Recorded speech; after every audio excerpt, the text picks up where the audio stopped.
if Patrick and I have time, we'll talk about that tomorrow too. But I don't want to push it because we'll play uh Dragon Age. But yay! Okay, Yeah. cool. So now that the gloves are off, I've seen my ending. Not Hmm. all endings, and I'm sure there's different permutations. My final thoughts were uh, are bittersweet. I'm slightly, if I want to raise my Lexile score a little bit, I'm a little morose about Oh my. the type of character that I insisted on playing. And while in the moment I definitely feel justified with having a somewhat selfish character so that I can kind of explore the story how I want. Um, Hmm.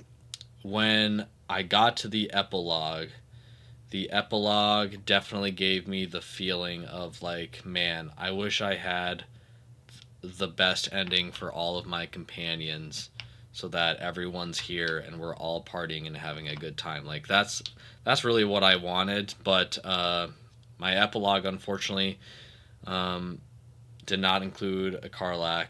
I think I justifiably sent Lae'zel to, fight Vlaakith, but it still was like I wish he was here. Hmm. Even though I could have persuaded her and probably succeeded on the persuasion check, but I didn't make that choice.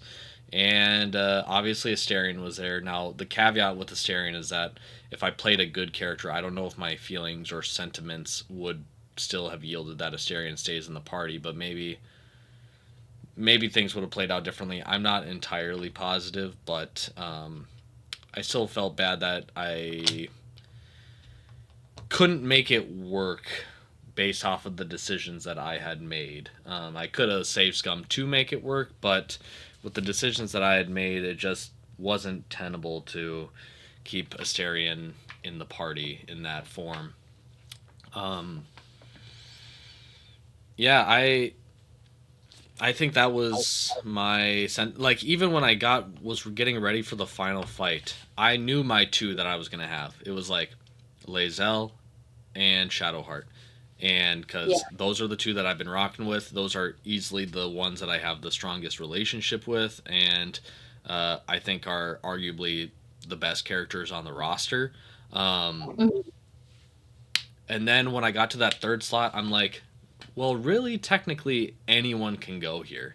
And what I Yeah. settled with was Jaheira because druids at level 12 are insanely powerful.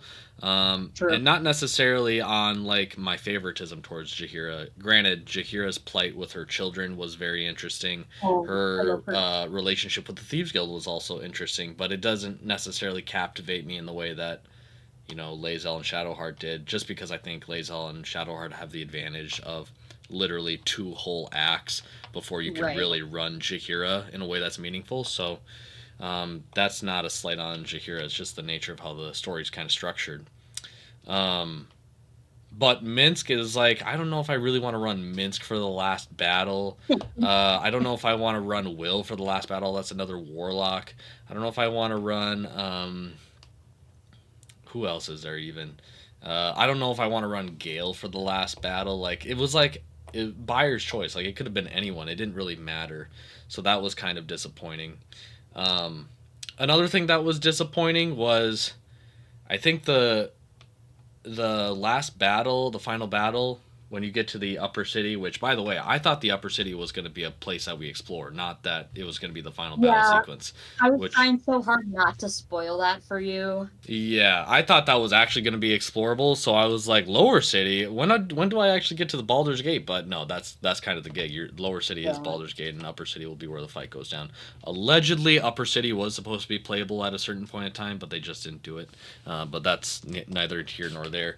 Um, but a disappointing component with the final battle was like the game does a really good job of holding the mirror to the choices that you've made across the entirety of the game.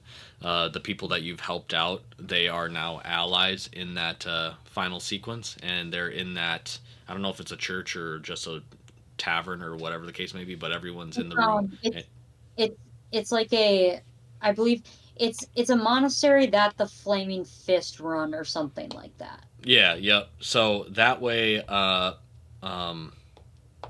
in that instance, I was like, cool. I'm glad we're seeing everyone that I've made helpful choices with here. Um, but I'm really kind of disappointed that they didn't take this note from the BioWare book, which is integrating all the companions into the final battle. Yeah. Um, I don't know why everyone wasn't in that room at the monastery with me. Like, this is what we were building to. This is the go time. It's we all know that the mission is to defeat the Elder Brain. So why is it a squad of 4? And I'm not saying that we should have been rolling in 9 deep, with all the companions in a single party and you have to manage them. But find clever ways to integrate them in a way that feels meaningful and all that type of stuff. But I also know that, like, with how the final battle is structured, the allies that you summon upon can get killed. So you don't want to just summon companions and have them get killed in the final battle.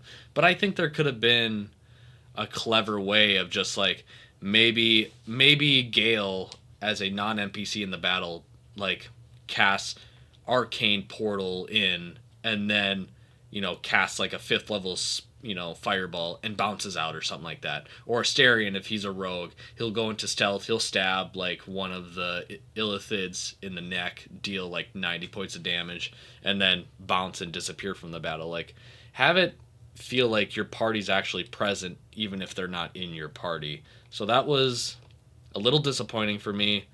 Um, but largely as a whole, I found the last, the climax of that battle to be very satisfying.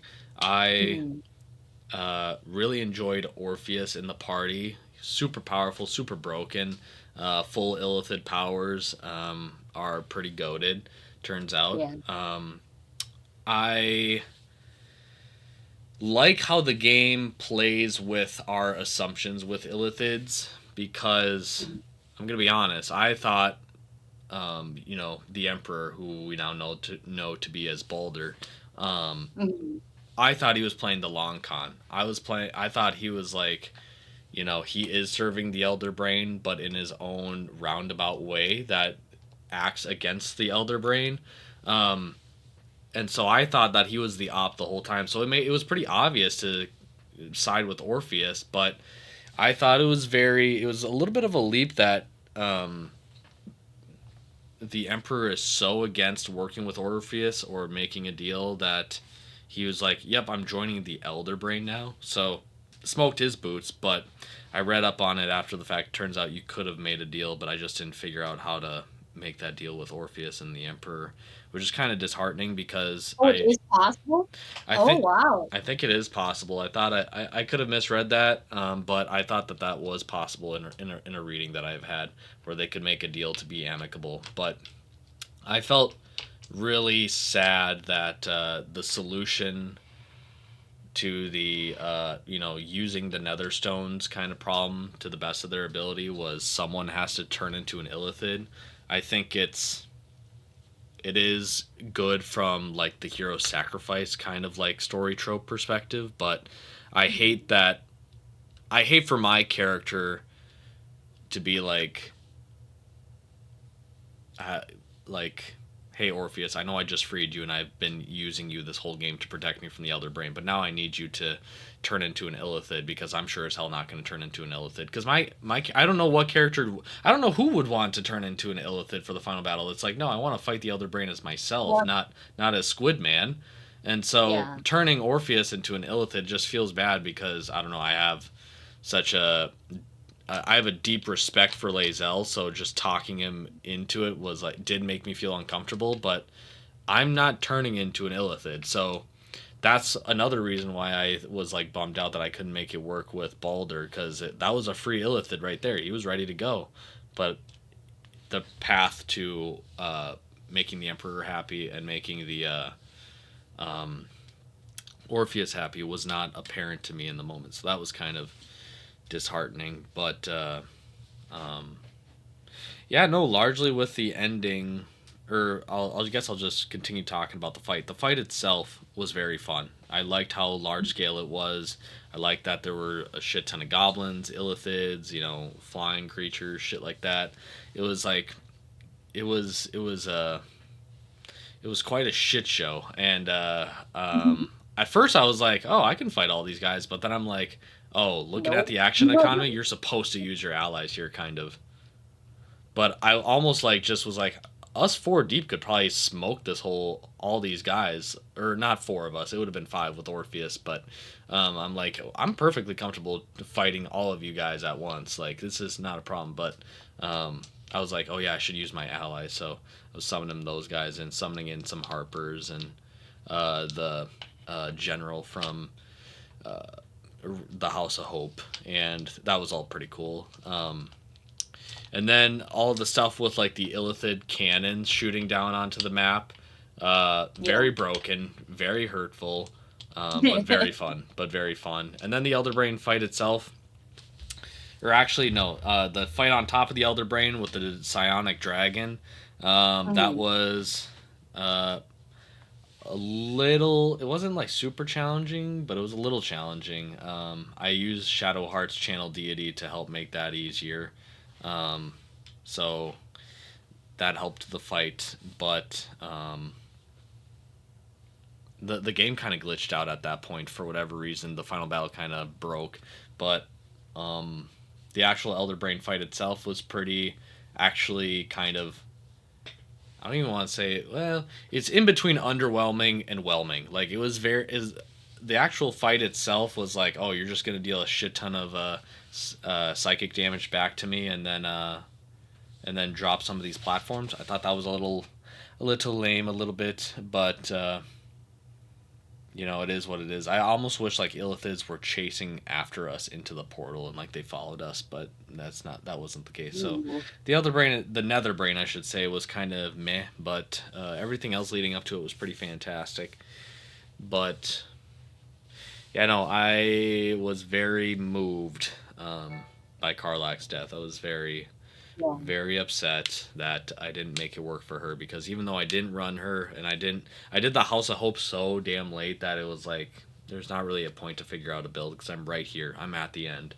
Yeah. That it just didn't make sense. And I really fucked up by killing Damon because yeah, Karlach is Yeah. she is a special spirit. Like I definitely ran her probably the least. Like her and Will are probably competing for least ran, but the conversations that I did have with her, she was very obviously like a special character. Mhm. That was super cool. So I was definitely bummed out about that.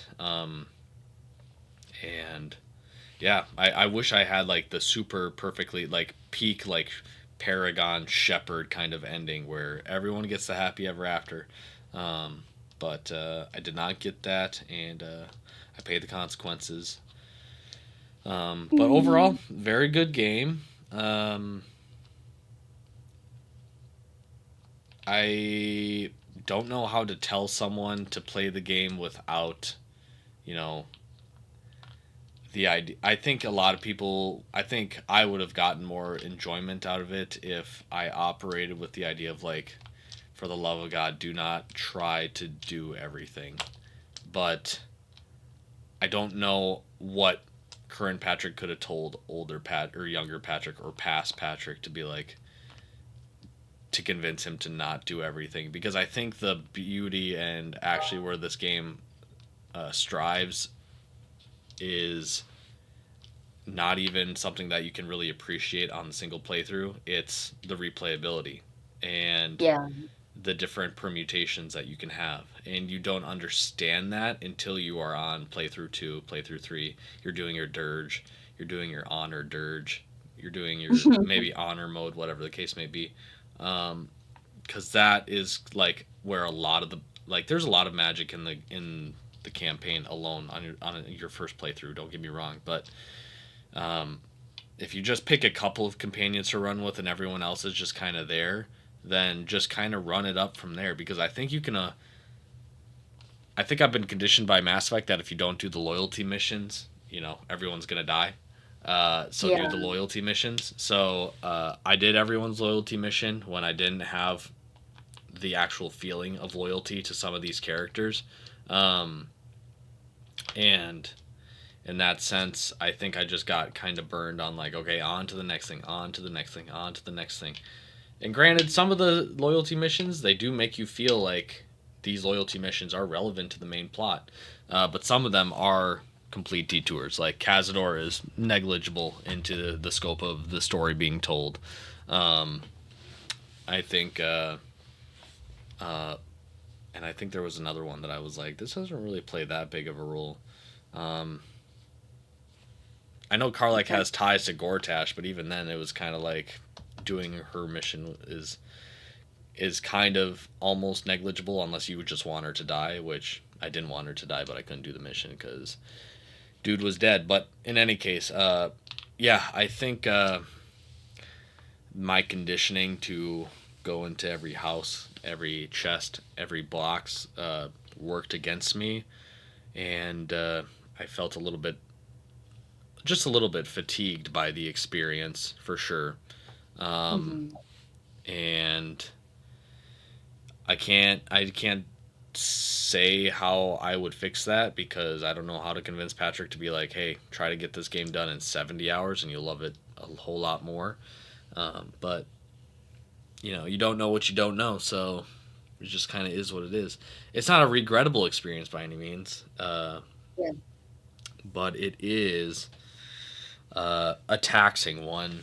Um, Unless you're really good at just carving out massive chunks of time and just know how to play efficiently, which these types of games, you know, Divinity 2 and Baldur's Gate 3 are hard to play efficiently um, because there's so much packed in. But uh, yeah, I don't know. What do you think to all that? I agree with that a lot. Um, I was so tired by the end of my first playthrough that I didn't, like I said, I didn't finish even the on-sword stuff because I like was just like, whatever, I'll do this next time. So I finished the game without knowing that the Emperor was Baldur. Like, that's crazy. Yeah, I that's feel like actually that's so nuts. important. Yeah. Um, that way I found out on the second playthrough. Um, which is fucking crazy because the first playthrough was the one where I rode with the Emperor ride or die the whole time. Maybe not ride or die, but like I sat by him pretty strongly for the most part.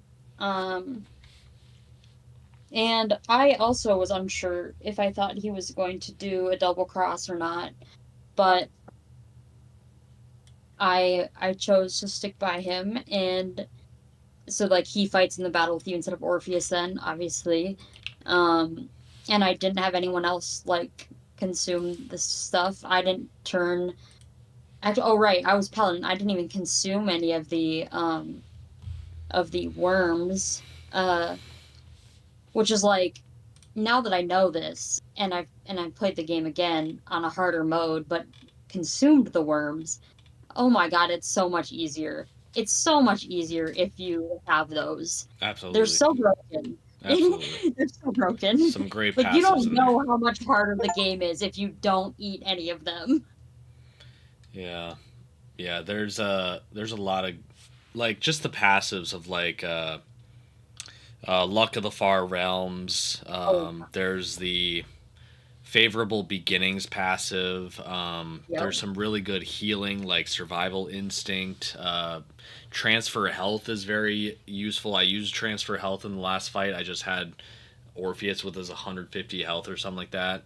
Just do Transfer Health to Shadowheart. I think Shadowheart died at one point, and it brought her up to like 50 or 60 HP or something like that. Like she was fine. So yeah, illithid abilities are broken. I wish I could have figured out the mod. I was thinking about modding my save file to um, be that I'm half illithid, but I don't have the appearance of half illithid because I hate the appearance. But I understand that there should be a Consequence. consequence of you give off a level of grotesqueness because of this desire or lust for power that comes with being an illithid. Um, Which is also kind of like, I don't know, on a meta level, kind of like a little racist. Like, it's like, why are you trying to Yeah, make the transformation into an illithid be gross and abhorrent? Like, these are people too. They're just unfortunately under control by an elder brain. Because if we're to take a, Balder as an example, you can be illithid and not be, hive mind necessarily. Um, right. but obviously a lot of those fleshling, kind of illithids, they can't help it. But nonetheless, that's I'm not gonna get into the fucking social implications of what it means to be an illithid and the unjustness at on display here. But nonetheless, no, I do No, not I know agree how with hard it that. is. I don't know how hard it is, but I can imagine it's being hard because just the passives alone are very beneficial. It is. You would be surprised. Like, and I know part of the game was easier because I've played it before. Like, I get that, but like, it was like tactician was easier than whatever the normal mode is by like I felt like overall exceptionally easier because I use the illithid powers. Um which is pretty funny, but also like a little unbalanced for sure, Well, I was your think. paladin playthrough the first one? Yeah. Yeah, I think there. I don't think you're putting enough credence into the fact that you just played the game, so you know the Yeah. game. I So mean, there's that as well. that plays into your favor as well. Because I think, Mhm. like, I know my save. Let me just look at my save actually. Um, I know my playtime clock says 160 hours, but I think my save has like 100 hours on it. But I don't know if that 100 hours it counts saves coming, so it might just be higher than that. But if I played a second playthrough right now, I could probably clock it at like 60 hours. Like I not do everything, know what I need to do, Yeah. and find the right items along the way to keep my characters up to speed and just kind of blast through it. I'm sure I could make it a much quicker experience for sure, just because the first one's under the belt and I just know now and I know what I can skip out on. But no, I definitely Right. see what you're saying still. You'd be surprised how much like stuff I found a second and third time that I didn't find the first time. Like obviously there was me not getting Balder himself. Like that's pretty fucking big. But like just like small things also. Like there's so much. It's like and I like did what you did. Like I overturned every rock, I thought. I went in every house until the very very end where I was just like I can't fucking do this anymore. Um so that's crazy to me. But yeah, I Carlax's ending was fantastic. I let her die the first time as well because even when I said things to her like go back to Avernus, because you'll live, she was like, I would rather die, and my character by the end was very much like, I'm going to let you do what you want to do to a fault if you're my friend. Um, and so I let her die and I died with her and I sat by her, she died, and that was like really oh my gosh, Carlock,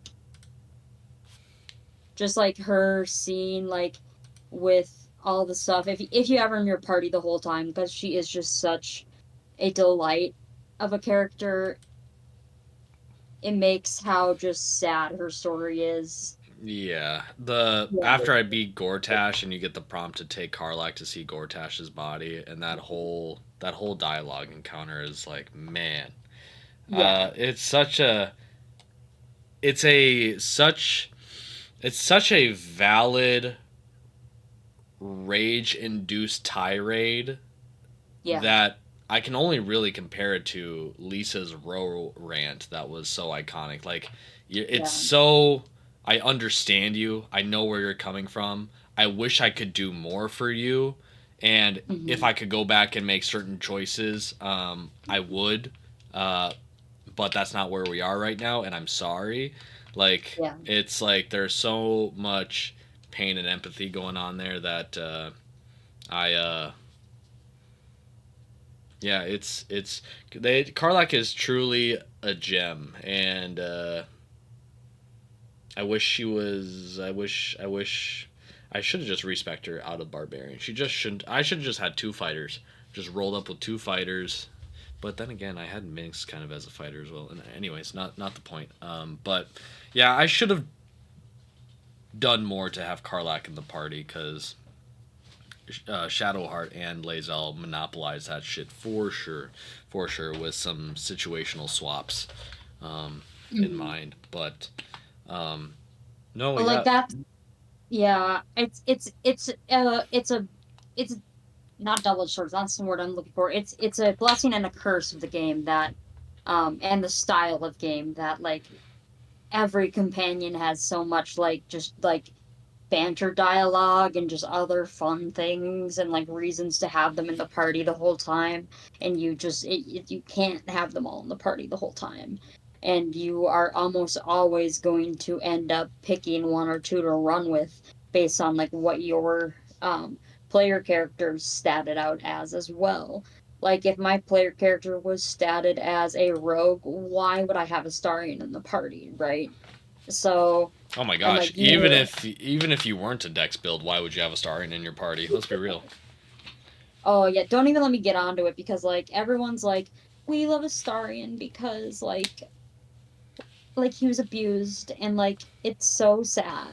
But Karlak was also like had like this horrible guy and like she has like similar things, but she like smiles and is happy through the whole thing. And I've seen nobody even like I just think people are so obnoxious about Astarion. I think I was watching the video that Ryan sent today about the lore issue. I don't know if you Oh yeah, ever I haven't got a watched chance to it watch yet. that video, but No. that guy and I actually like him because he makes really good D&D videos. But he had an anecdote about like Karlach is. Yeah, I think he might. This could be a misquote, but I think he said something to the effect of like Karlach is his favorite companion, and Astarion is definitely like right up there with her.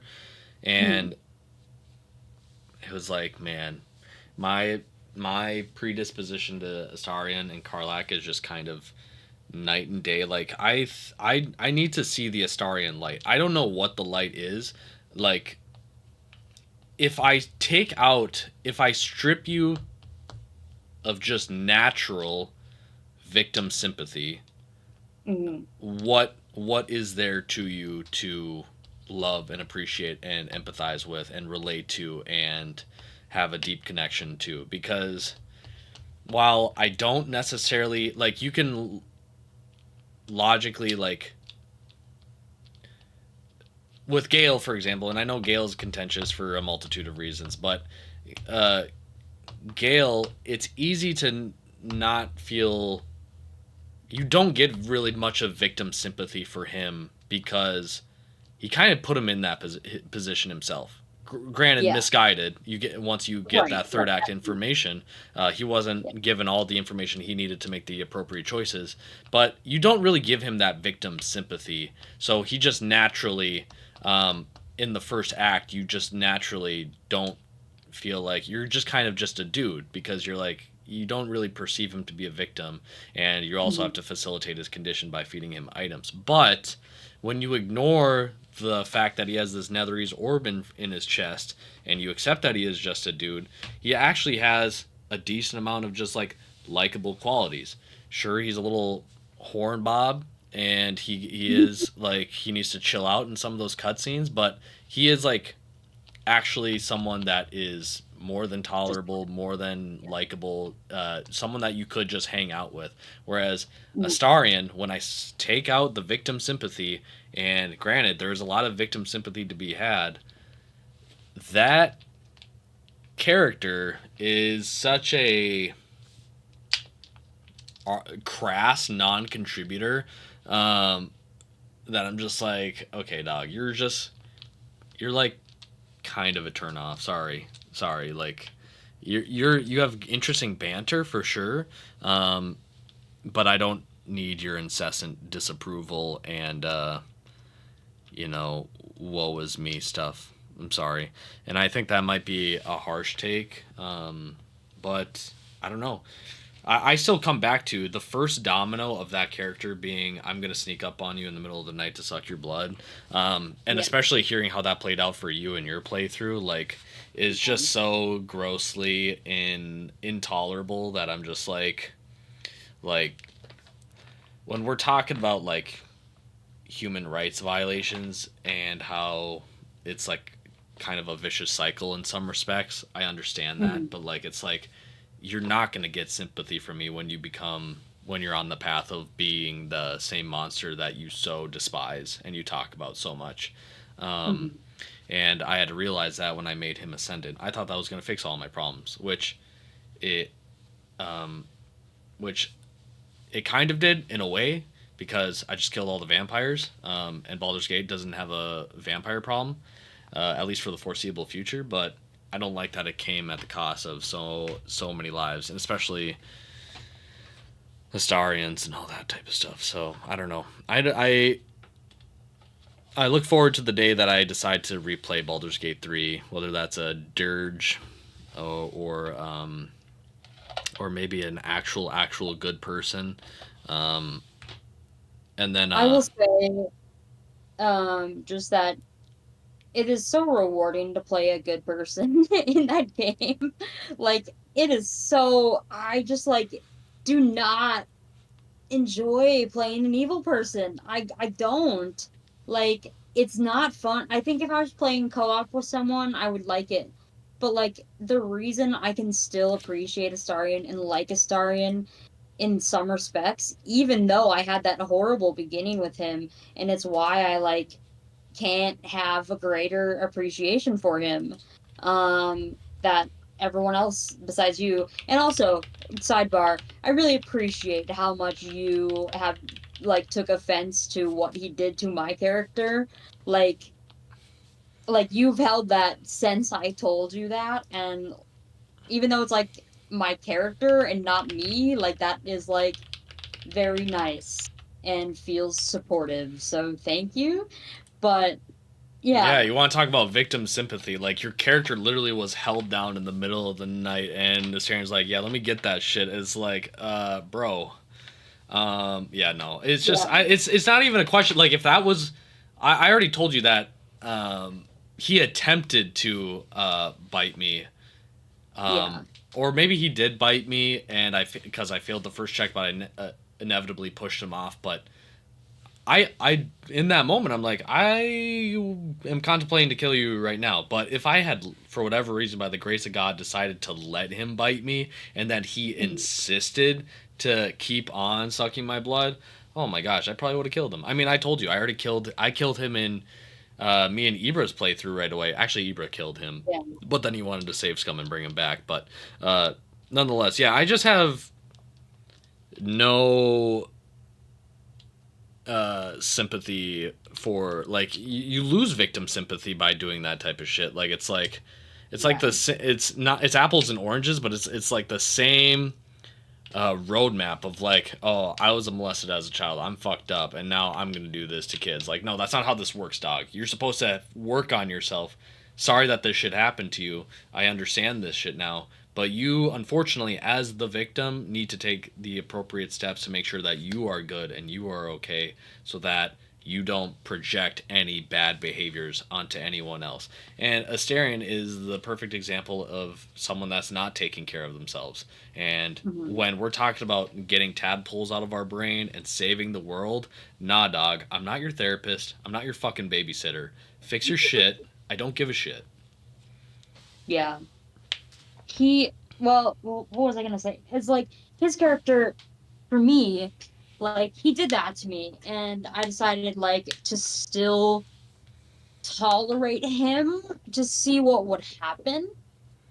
And he apologizes. Like, if you are a good character and you play the good character through and through the whole time, like, the game rewards you in a lot of different ways, but one of the biggest rewards is Astarion and how he turns out at the end and how, like, different he can be if not force, but if you demonstrate how to be a good person for him and, like, nudge him in the right direction, he will be, like, so appreciative of you. And, like,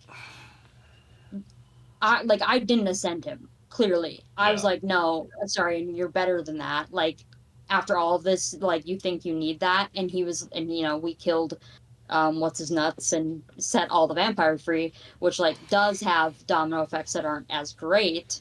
Like, Baldur's Gate has a ton of fucking vampires now. That most of them are in the Underdark, but like some of them are around Baldur's Gate. Um, like the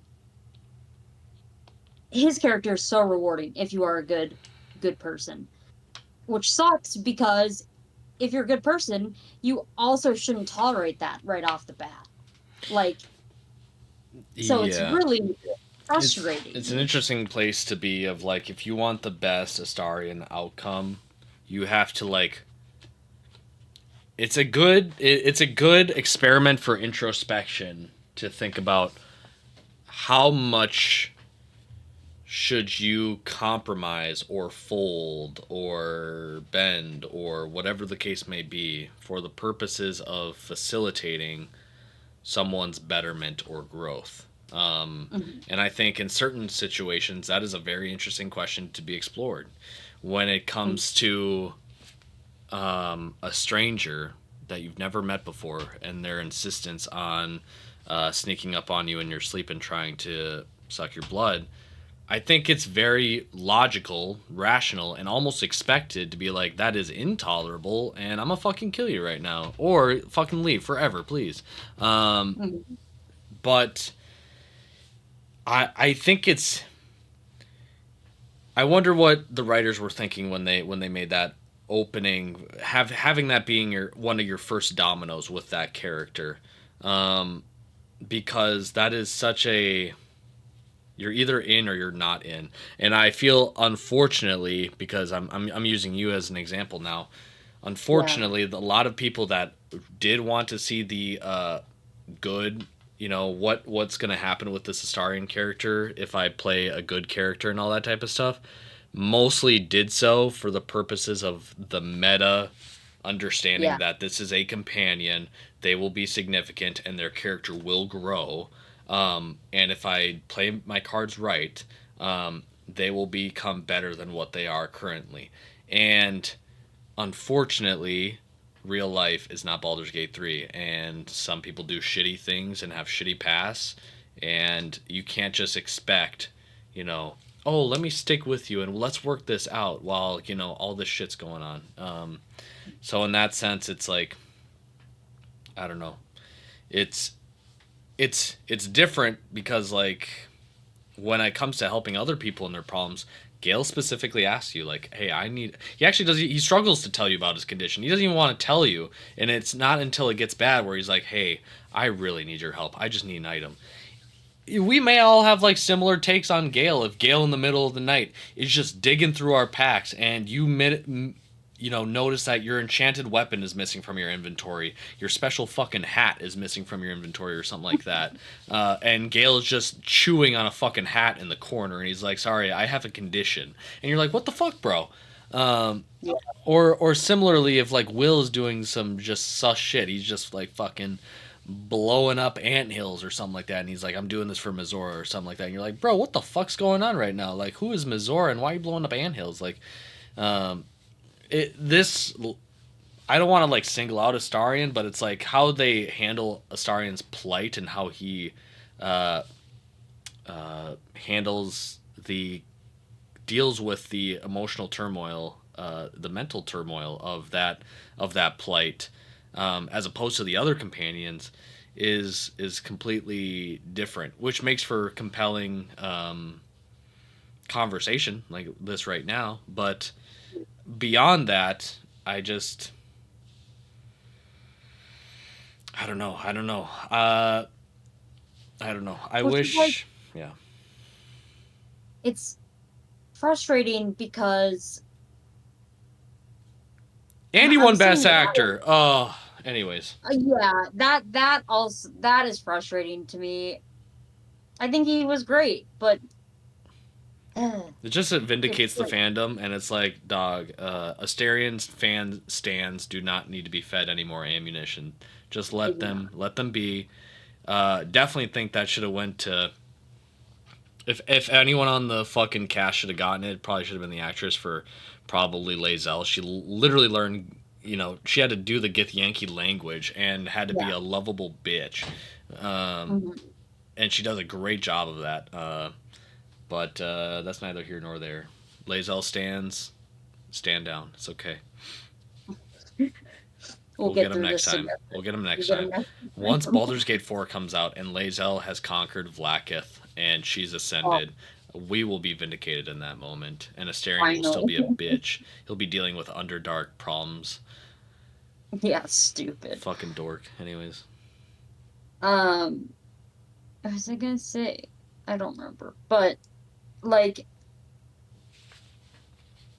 it's such a frustrating that just like watching the meta commentary around Astarion is incredibly frustrating, and yeah, I just find it exhausting. My one friend who's a like actually a Astarion stan, I like she has his like standum in a way that I can respect, which is that she fully understands that he is a bad guy and like starts out specifically even worse than just a bad guy, and she is like, yeah, that's why his redemption is interesting.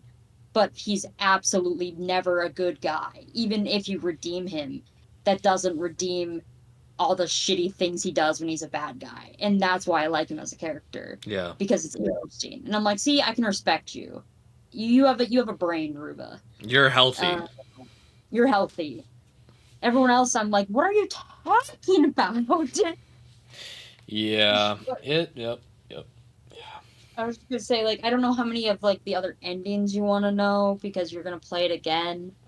Um, but there's another Karlach ending, um, that I like threw away my other ending that I was going to have my second playthrough to get, because I realized it was possible. Mm. So I don't know if you want to know about that ending or not. Um, I don't know if I want to know the ending. Okay, I'll then I keep won't it do a secret. I might at some point reload the final boss battle and probably see what the ending looks like if I were to keep the crown of Karsus to myself. Because that. I Yeah. think I told you this, but the original ending that I wanted for my selfish Mhm. character, because that was the idea, was the selfish run through, Mhm. make decisions on a whim based on what I want to do, is I wanted to keep the crown for myself and yeah, I think I definitely told you this, or I told someone. I might have told You Ryan this, told me but you wanted to keep the crown for yourself, but I can't remember what you wanted to do with it. yeah, in my head canon, I wanted my character to use the crown of Karsus to be able to overthrow his archfey.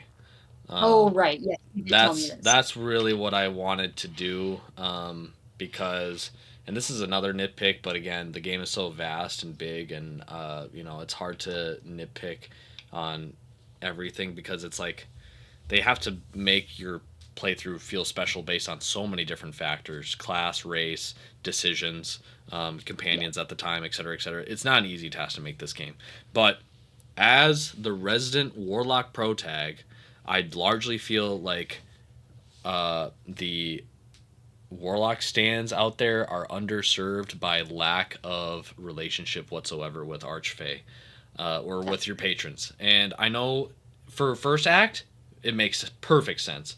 Second act, it maybe kind of makes sense. But for the third act, you are overthrowing, kind of like ascendant vampires. You're fighting devils. You're fighting like undead dragons and shit like that. And most importantly, you're stopping the nether brain. The argument for your patrons not interacting with their patronage is you're either one dude out of a fucking lineup, so why would I pay attention to you specifically? Um, or you're just largely insignificant in general, or I don't think there's any other reasons really. But the insignificance portion, and the third act does a really good job of like, no, this is very significant because either the chosen three, Mhm. they get it and they start trying to conquer the Storm Coast with this like elder brain on their side, or they fail, fuck up, and then we have a rogue elder brain and an illithid empire that's literally about to form right in front of our eyes, and you're the one overthrowing it. and you get no interaction with your patron.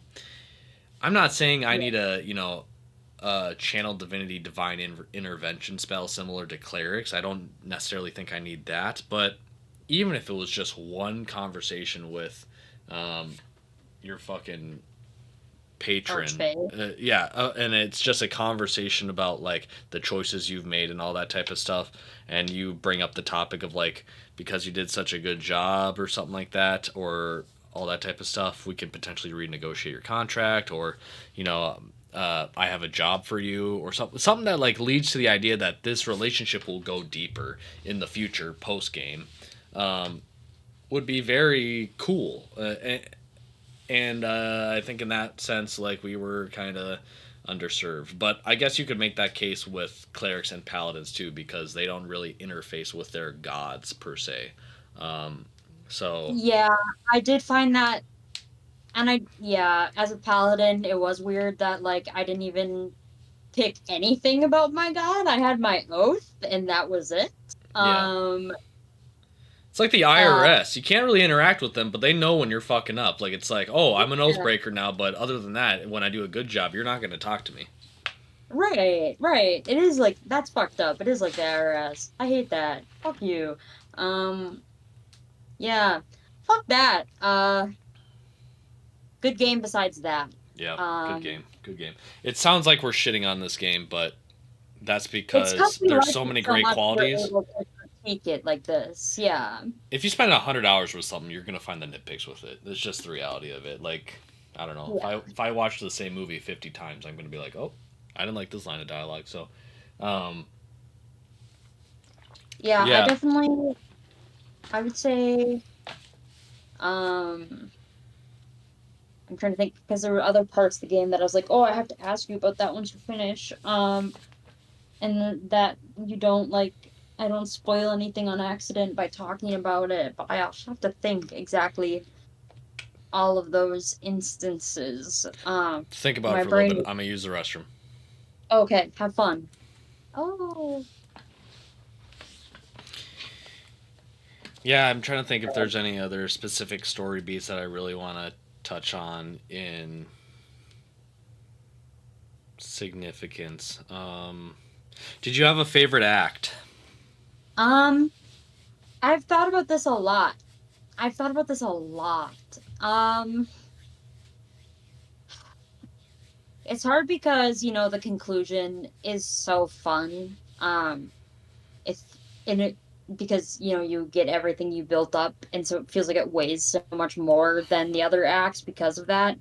But the third act is so obnoxiously big, like just like area wise and things to explore within Baldur's Gate that, like we talked about, it just gets exhausting. And I think that knocks it a peg, as well as it not having as much like unique like companion dialogue. Um, I I think my favorite act is what I'd call Act 1.5 because um it doesn't feel like the first act to me, but it's not exactly when the second act is either. But like I really like the Underdark and the Crash a lot. Those are two of my favorite places. Um I like that section of the game because like level 7-ish is when like you're OP, but you're not a god, you know? And so I think it's the most fun time overall for combat as well. Um, I think I would echo some of your sentiments, especially the not feeling like a god, because Underdark did kick my butt towards yeah, the Druagar encounter, not Druagar encounter, but the Drow encounter.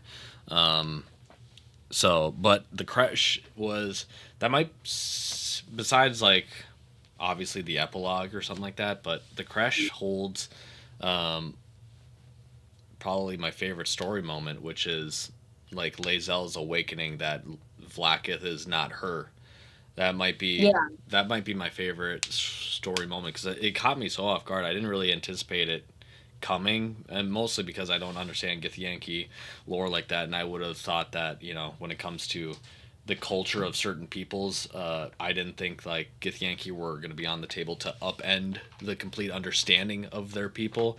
Like I thought Vlaakith is core to the identity of Lae'zel, and Lae'zel, as a character, that's what she thought too, and uh, Mhm.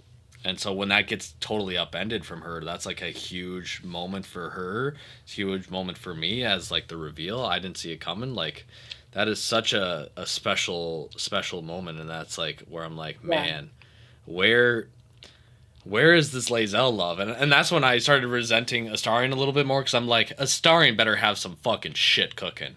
Like Yeah. if this is what we're getting with some of the characters that aren't being talked about, I better get some fucking premium shit with him when I get to the third act. And granted, his Cazador sequence he does very well in. I actually very much enjoyed the performance, the dialogue, and the conversation that occurs there. But come on, bro, it ain't even that close. It's not even really that close. Sorry. Yeah, just the like the whole everything with the like just out of game dialogue about the companions is so fucking wild to me. Like like you have it all. Like for me in my head, you have it completely right.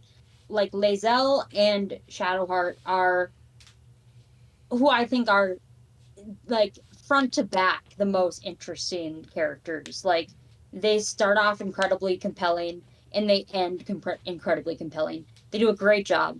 I think that like the game, the story of the game is so tied to them.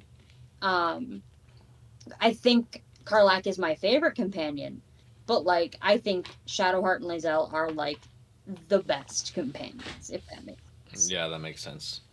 Maybe Yeah. the best written. Actually, no, because Yeah. Korlak. Well, I don't know. I don't want to say Korlak's the best written. She might be the. Oh, is she the best performed? Man, I don't know. Oh, that's hard to answer. That's so hard to answer. If I would say in in totality, maybe not. But in terms of moments, like a moment, and granted, what's a moment? Because there are so many moments that are contingent on choices you may or may not make. But Right. Karlak's, Shit despair with over Gortash's yeah. body about like, I thought I would be fulfilled, but I don't feel fulfilled, and I'm still gonna fucking die. And this is what I Yeah. get for years of suffering is just fucking dying. Um, and it's I it's think it's heartbreaking. that's my favorite moment and her death. Those are my two favorite moments in the game. Like that is one is like my favorite part of the game because it's just so like as I think that you're saying, I think that that is the best line delivery in the game. Yeah, no, it's tragic. It's beautiful, and yeah, like I said, granted, I would have. It really cemented and reinforced, very, very strongly reinforced that I fucked up. It really made me feel like I fucked up. Because I didn't run her and I didn't have the strongest connection to her, but her frustration, I felt her frustration. Like, there Yeah. had to have been a way.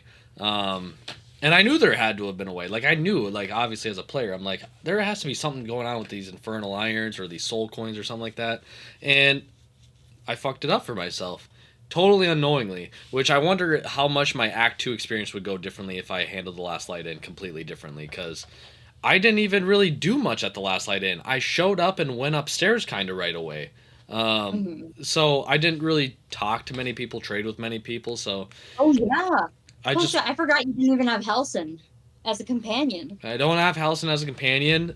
My world state is that the fucking Shadowlands are still in Shadow. Um, Yeah. so Which, when I found out that you could have fixed that and I enter Act 3, I was bummed out about that. But it was like, Yeah. that's my decision. And I don't want to save scum that because that's a pretty consequential decision. I got to live with that. So, um, That was one of the things that I had to try really hard not to spoil for you because I didn't want you to know that you could have fixed it. Um, I was like, "Oh, Pearl, shut the fuck up! Don't say anything. Shut the fuck up! yeah, You dumbass! Don't say yeah. anything." Yep, I fucked it up, but yeah, I just next playthrough, all good. Be a perfect little angel. Be a Perfect little angel. paladin. On God, paladin is so fun in that game.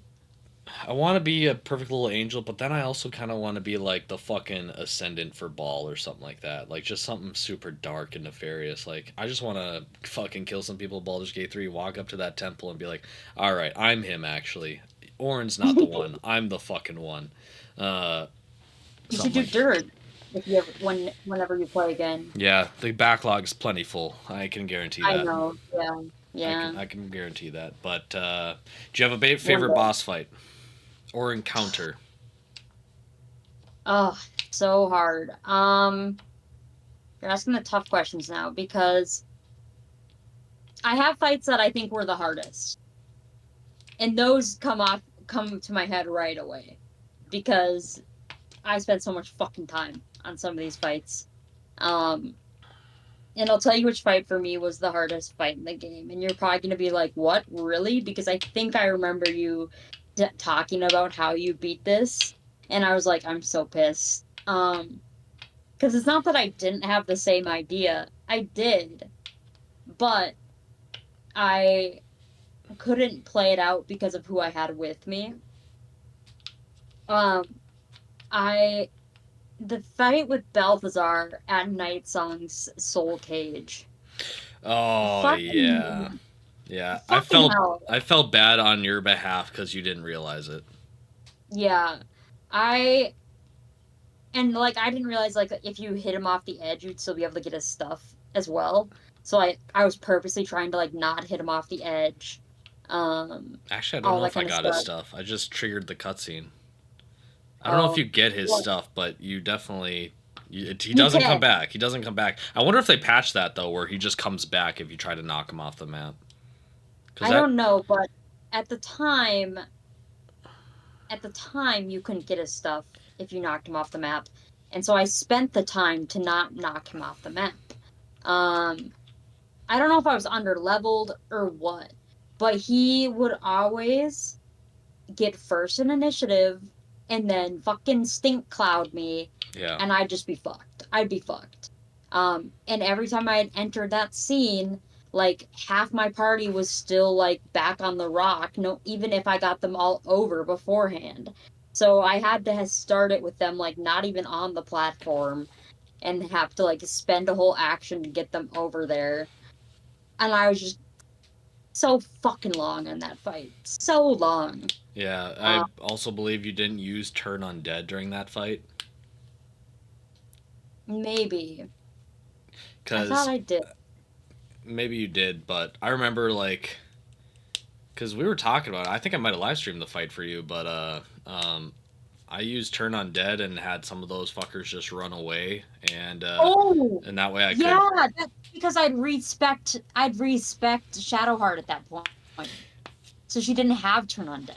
Yeah, because turn That's what it undead. was. Granted, there's not a lot of undead encounters in the whole game as a whole, but when you do get them, it's such a I don't know. It's such a perfect get out of jail free card. It's like it's such a Mhm. huge AOE, and it either does massive damage or it just makes them in fear, and that helped the fight because I think I recall distinctly like I only lost the first time because uh, I think they killed Karlak by pushing her off the edge or something like that. Right, And right. so I was like, well, I can't really revive someone that fell off the edge in the Shadowfell.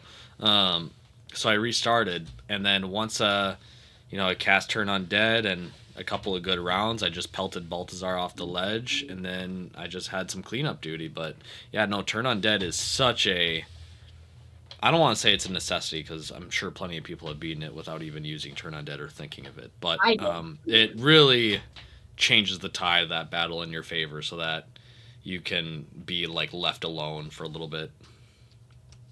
Yeah, I don't remember how I ended up winning, just by ganking the system, I guess. I don't remember what I did, but eventually I won the fight. And then I got a nat 20 on my persuasion for Shadowheart to not kill Nightsong, only to find out that if you let her decide for herself, she won't kill Nightsong.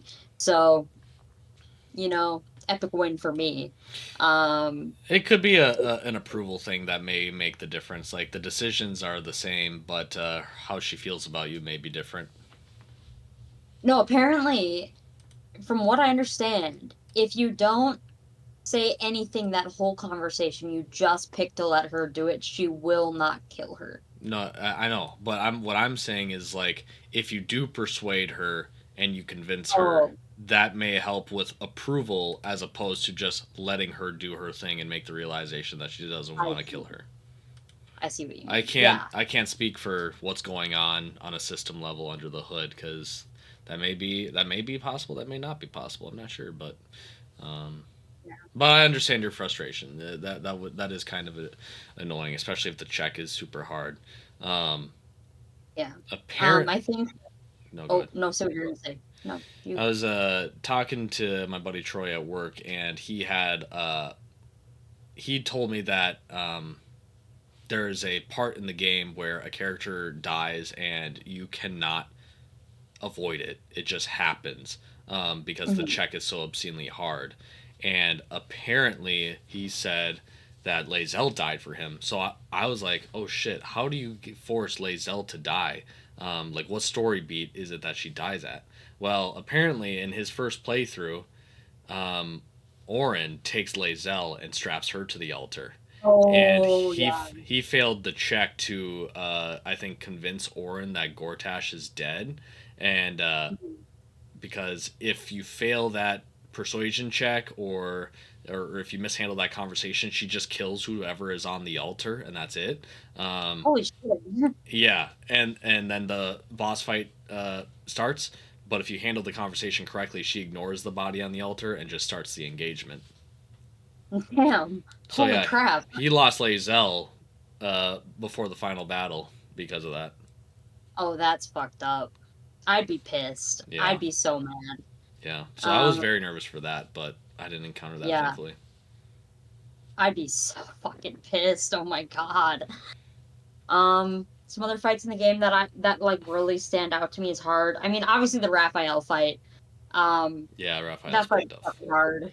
It's pretty tough. Um, I think I won my first time, but I think it like was several hours of me like meticulously fighting him. It had to Yeah, be. yeah. And It's granted, I was a paladin, so like I had some nice stuff for that fight, just you know, but like damn, yeah. damn. I made the fight unnecessarily more difficult by not I I think I told you this as well, but like an idiot, I didn't just make, potions of fire resistance before entering the House of Hope. I was just like, yeah, let's just do it. Because I think that was my perception of just normal mode is that most of even the tough encounters is like two times and then you're good. But like Raphael, I remember that I had to do that fight like 4 or 5 times. I'm like, oh shit, like this is not a joke. Like I have to actually concentrate and think about what I'm doing here. But even with two summons in my party, like it was still a challenge because of those ray of fires, those fucking whatever those things summon. But they do so much damage, and then when he hits his ascendant form, of course, like he's just nuts at that point. No, that is a very tough encounter. I want to shout out the Drow, of course, mostly because if you don't handle that correctly, that can either go easy or very difficult. With Which one? the Drow in the Underdark, kind of by the Adamantine Forge, that insists that you kill Which, like the little guys by the lava oh, pits. okay. Right. I had that encounter went so different for me. That's why I'm like, what the fuck are you talking about? Not even anything similar to what happened to you. Yeah, so I fought them, and then it turns out that like if you don't attack the Druigar, they won't attack you, and so you can kind of like split up the fight a little bit. But I did that all of them at once, and with the level that I was at, like 6 or 7, I don't even know what level you are at that point of the game. But I remember at that level, I didn't really have like a lot to do. Like it's like maybe the occasional Misty Step and then Eldritch Blast the whole time, and then my party was kind of meh as well. So that was definitely the fight that I got pissed at probably the most. That and maybe probably the Raphael taking second place, um, just being really really not good. Um, That fight for me, do you want to know what happened? what happened? It's really different. I think I might have told you this already now that I think about it, but I spoke with one of the Drugar guys beforehand, and he was like, "Yo, fuck that near guy. We're gonna kill him." And I was like, "Can I kill him with you?" And they were like, "Yeah, let's blast him out of there, and then like split the bounty." And I was like, "Cool." And I blasted him out of there. We fought near together, and then they were like, "Yeah, we're gonna take him and our slaves." And I was like, "No, I'm gonna actually free your slaves now." And then I fought them separately, and I freed the slaves. And I was like, "Okay, cool." And it was completely fine. It was like no sweat off my back. No, fuck that. No, next time fight all of them at once. That's it.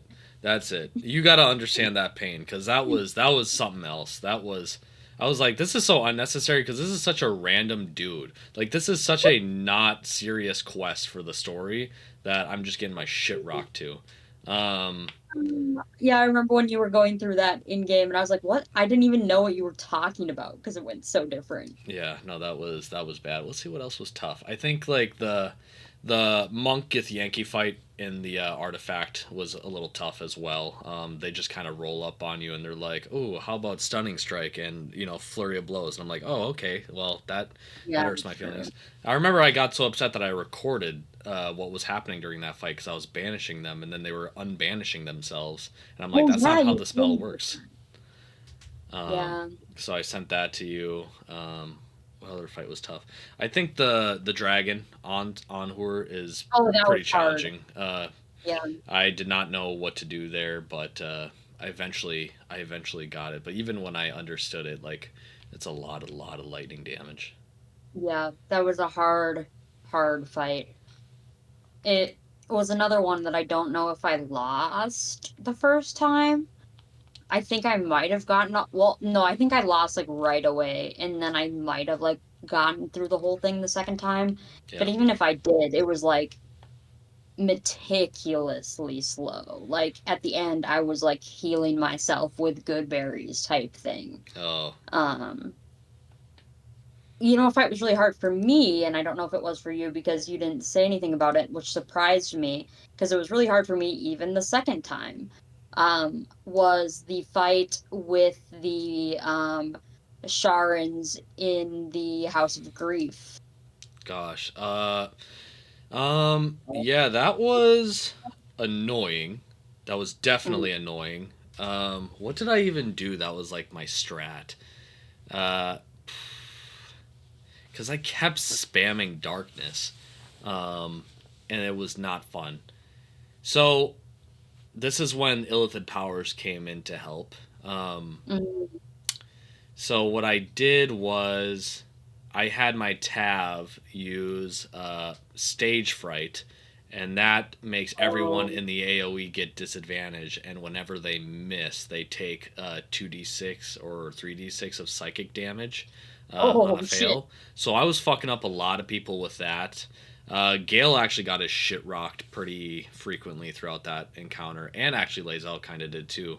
But I think I had Shadowheart cast like impenetrable barrier over Gale, and I like spent like literally like 2 turns having him sit in there like mending his wounds and then like stepping out and spending sorcery points to just spam fireballs and shit like that. Mm. Um, it was annoying and challenging, but I still did it. I think first try.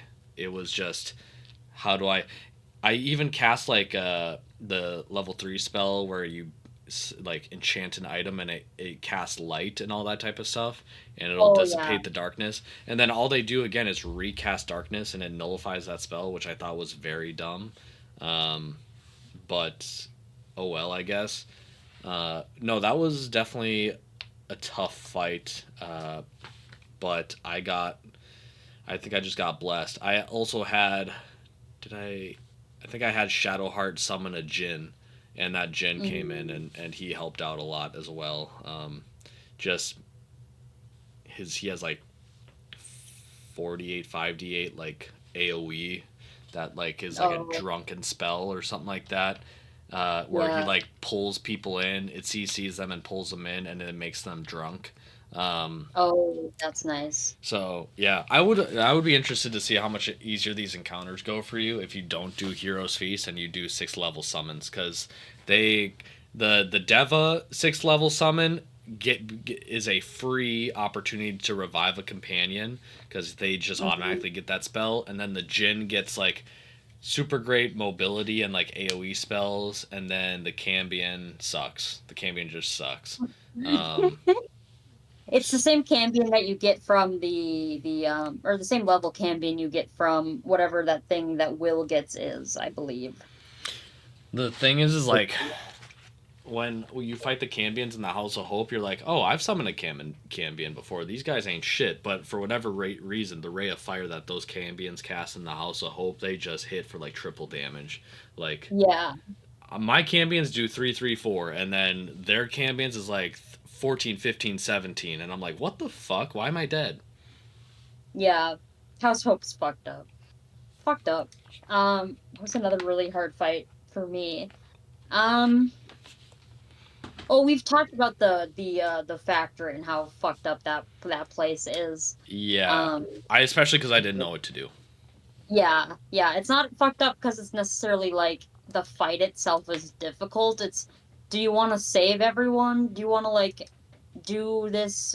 Like, if you want to do anything specifically in there, it's hard. Oh yeah, I didn't even save him. I didn't even go to the prison, and I heard like the prison is like its whole own area, and I felt bad because I wanted to go to the prison afterwards, and I didn't even do Mhm. the submarine quest.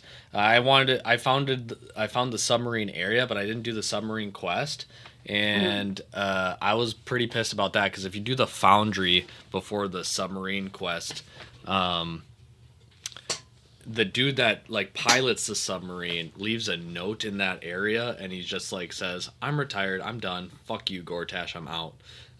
And so Really? you can't do that, you can't even do any of that. Oh, wow. So I was like, okay, well, fuck me, I guess I can't even save these dudes from the prison. So like my act 3 was scuffed because of that. But yeah, no, Steel Foundry was pretty hard because I thought the idea was they can't see you at any given point whatsoever. Otherwise, these dudes just die on sight. So Mhm. I just snuck into the complete basement, saw the 3 Steel Watchers, and I'm like, yeah, I can fight them. And then the Titan comes out, and I'm like, oh, fuck. And that was. I might have had to have restarted that once. I'm not sure. I can't recall. But if it was just the one fight, I do remember it was a tough fight still, nonetheless. It was basically the Titan versus the Owl Bear at several points. Oh, Shadowheart was just completely getting fucked by the Titan. She was having a tough time, but Minsk was doing pretty good for himself because that was when he had his self healing build where every hit he heals, and then his armor. I think I gave him the adamantine armor, so he had like -5 damage to any hit on him. So that's he pretty had a lot good. of reduced damage, and then he was healing on every strike, so he had like really good sustain. But nonetheless, tough fight.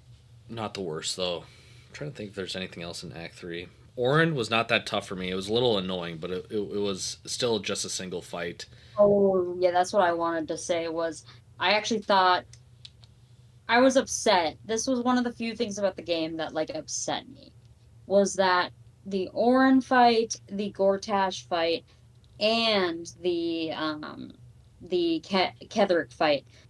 All three of them I thought were pretty easy, and that made me sad. I think the Gortash fight, I'll give Gortash fight the credit of if you do not know what to do, you are probably fucked. Oh, Um, because of all the traps in that room that just spam you.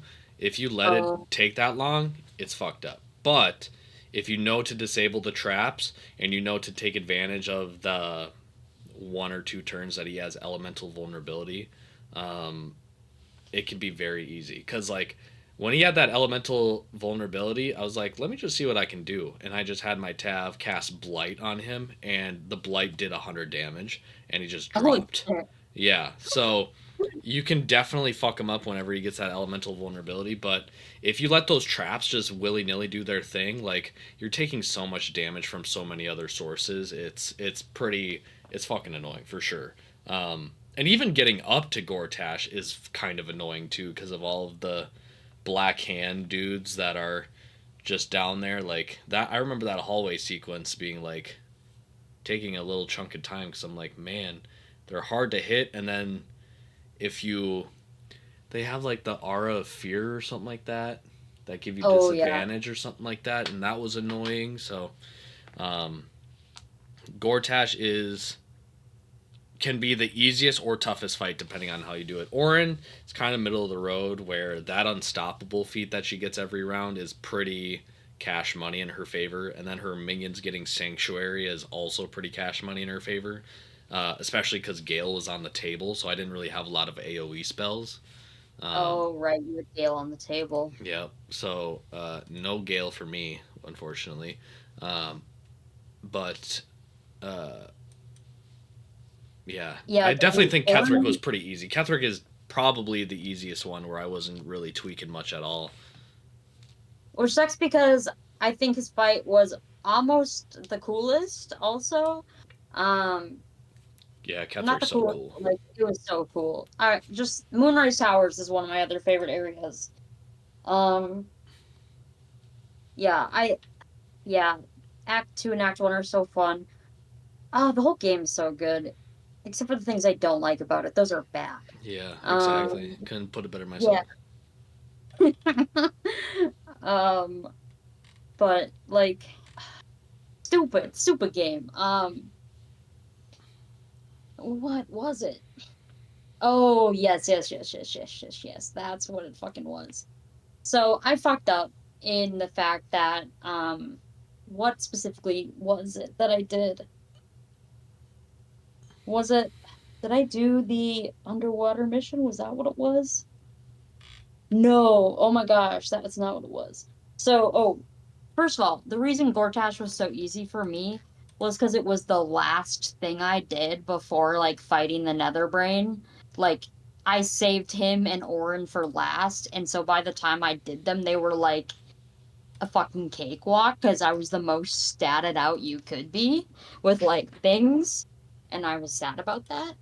Um, but what fucked me really badly in the game was when I was trying to get Minsk actually. And I had mistakenly there's a dock area. You know the dock area. It's the building that you can go down into the basement in, and that's the entrance to the area with the submarine. Well, Sure. that area also has a dock on it that you can like really easily jump from to the back docks of the bank. Oh yeah. And so I jumped on there not quite realizing that that was the bank because this was like way early. So I did that, and immediately they all come and try and arrest me, and I'm like, "Fuck you!" Yeah, you I fucked get up. away. But then any single time I approached the bank after that, they like came for my ass. So I could not get in the bank without having to do the entire gauntlet of the bank of like killing everyone inside of it to get to the bottom.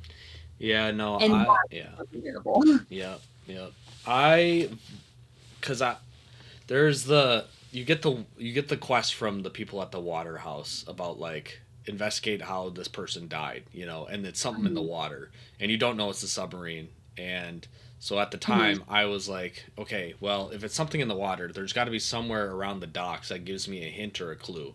So I did a full lap and I couldn't find anything. I was getting pretty pissed about it because I'm like, I would like to beat the game at some point here. So I'm like, okay, well, I'll go where I'm not supposed to go. So I went to the docks of the bank intentionally, and Mhm. uh, I don't know. Again, the game kind of glitched on me again, where the NPCs just kind of gave up because everyone outside the docks, it was a fight. Like it was, well, it wasn't really that hard of a fight because when you have like Eldritch Blast with knockback, guess what? You can knock a lot of people into the water.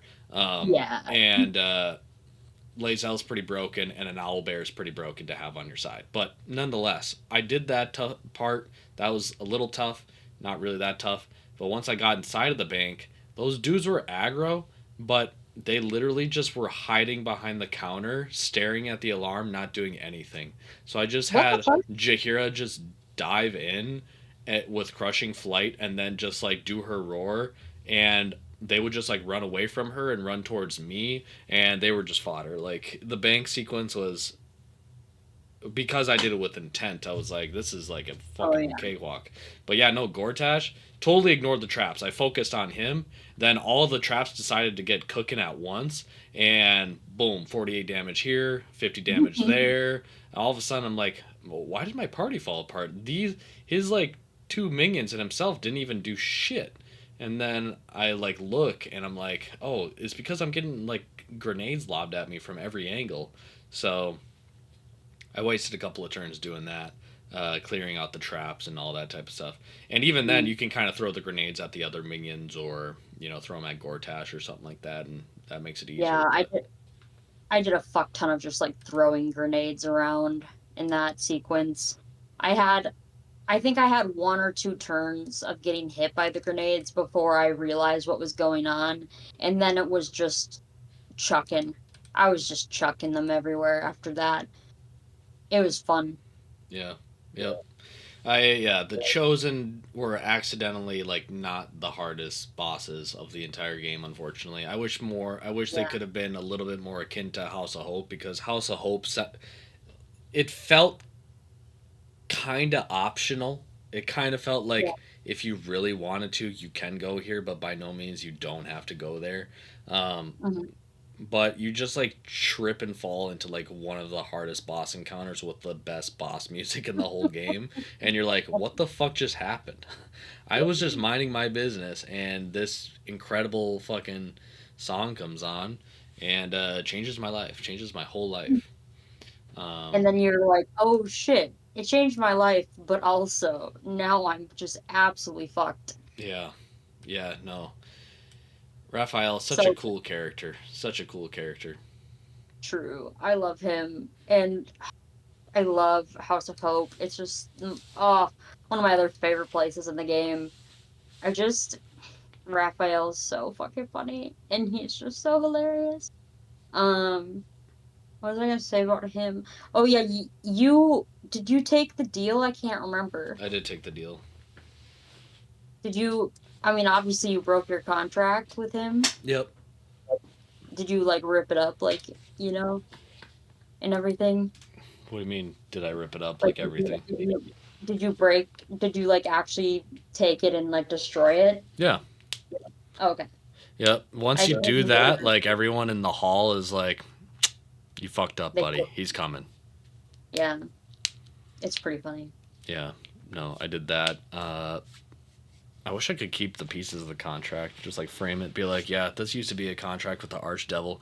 But no, did you know that once you get into whatever that house is that like the girl is at, that the ritual circle is for the House of Hope. Hmm. So, uh, if you look through like one of the crystal balls or looking glasses in there, that like the magic artifacts, it gives Yeah. you like the perfect like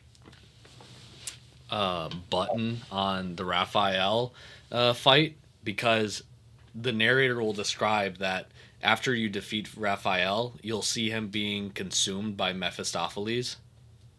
Yeah, you sent me that, and I was like, Yeah, "Oh my god!" yeah, that was so cool. I was like, the fact that the game just like, I think part of it's magical because it's like you didn't expect it and it was completely random and you didn't really anticipate like, oh, I just beat Raphael. He's dead now. Like it's good. Whatever. You don't really think Mhm. much about it too deeply after the fact. You're like, cool fight, cool music, all that, move on. And then you get that and you're like, oh shit, like there's like a button on this. But it's completely missable. Like you can completely just not know what happens to Raphael afterwards. Which is both Mhm. cool for the people that find it and not cool for the people who are like, oh, what happened to him Well, and missed it. depending on a few other choices that you make, there are some other things that can rear their head with Raphael. Um, I will leave those for you to find out. Um, because I know that you did not make. one of the choices because I made it and you didn't. But very, very interesting, funny things that are possible. Um, Raphael, goofy bitch. Yeah, You know what I mean? accidentally one of the coolest characters in the game. Yeah. Not I accidentally. He's there with you the whole way, just showing up. He's like, "Hey, buddy, yeah, you miss me?" And I'm like, "Fuck you."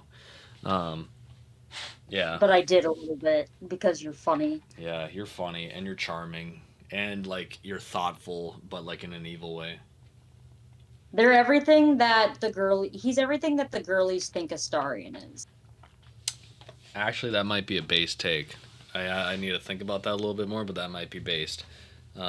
Raphael stand up. You know, your time is I'll now. let you post that on Reddit. I'll let you get the clout for that. Yeah, I'll Uh see my karma just shoot through the roof. yeah. Just remember me when you're famous and Yeah, remember yeah. I'll just post that as the title, and then like the subtext will be like, "This is not debatable," and then I'll watch everyone debate in the comments. Get in the comments. Yeah, yeah, and I'll be like, I'll send you the link to the post. I'll be like, "Pro, look at the anarchy you created with your And I'll laugh. actually good take." I know. You're Un- shocked. Everyone's shocked. unlike Asterian fans. Yeah, True. True. those people will have kids. You know that No. Asterian fans will reproduce. No. I don't think they should be able to. I think they shouldn't be able to do that. Yeah, yeah. But in any case, all right. Is there anything else we want to say on the topic of About Baldur's Gate Baldur's 3 Gate. uh, Um, as a button? who's your favorite companion? Who's your favorite one? Because you didn't actually say what your favorite companion was. It's subject to change. You don't have to like lock it in. Yeah, as it stands right now, it's Lae'zel. I feel Mm-hmm. the most protective of her. She's like my Tav. I think looked at her. Actually, no. Well, okay. Beyond the hookup portion where we were seeing each other for a little bit because she just wanted to test my might in air quotes. Who knows if she liked me or if she was just actually testing my might? I don't know. But like once I decided I was gonna pursue the relationship with Shadowheart and I was committed to Mm-hmm. that and I ended things with Lae'zel. I really just looked at Lae'zel like a little sister. I was like, "You are so special. We need to protect you, and I need to help you at all costs. And you are the best, Oh. and you are so special, and you hit things so hard. You are such a good bonker. Um, Oh. and when you use your, get Yankee jump and you jump super far, I really appreciate that shit. Um, no, Lae'zel and again, like best acted, like when we had the cutscenes with Lae'zel, especially when Mhm. it comes to freeing Orpheus and making all those decisions around that point too, such a big moment. She has my favorite moment with Fall of Vlaakith for her, Oh, um, true. all that type of stuff. So I think, and she's the first one you meet on the Nautiloid, so um, that is also super. Actually, no, Shadowheart is the first one. No, Oh, you meet Lae'zel yeah, you first? may Lae'zel first, and then you meet Shadowheart. But no, she is. Uh, Best friend. I took a I think another part of it is that I saw through the sheen and I was right. Mm-hmm. Of like I know that you are being a big meanie head, but I think this is somewhat of just a cultural gap, and this is just kind of how you are. You kind of like the space Spartan in a way. So you're gonna have this hard shell, but I think you are gonna be a softie over time.